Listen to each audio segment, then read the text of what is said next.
realmente no entiendo por qué me traes aquí, no me dices nada, dime algo, ¿qué hay aquí? Algo sabes, pero ahora lo verás. Tú sé paciente, que no falta mucho. ¿Pero qué hay? Ya sabes que te estaba contando que ayer por la noche estuve con Gabri tomando algo. Ah, con el Gabri, sí, hablé ayer con él. Me ¿Sí? dijo, sí, hoy por la mañana él me vio y me dijo que tenías algo que contarme. ¿Es esto? ¿Algo que contarte te dijo? Sí. Bueno, sí, algo. Ya ¿Y ves. eso? ¿Qué es?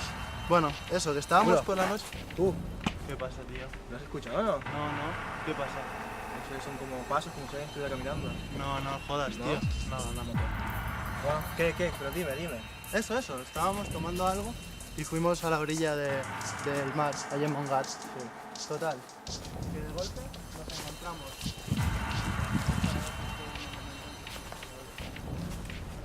¿Qué?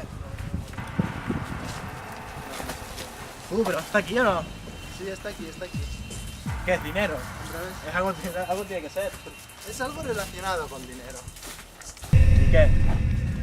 Es algo que se convierte fácil. Tú, pero dímelo ya, ¿no? No, Estoy dejando con toda la intriga. ahora lo verás. ¿Es eso? Eso es, cógelo, ya verás. ¿Aquí? Sí.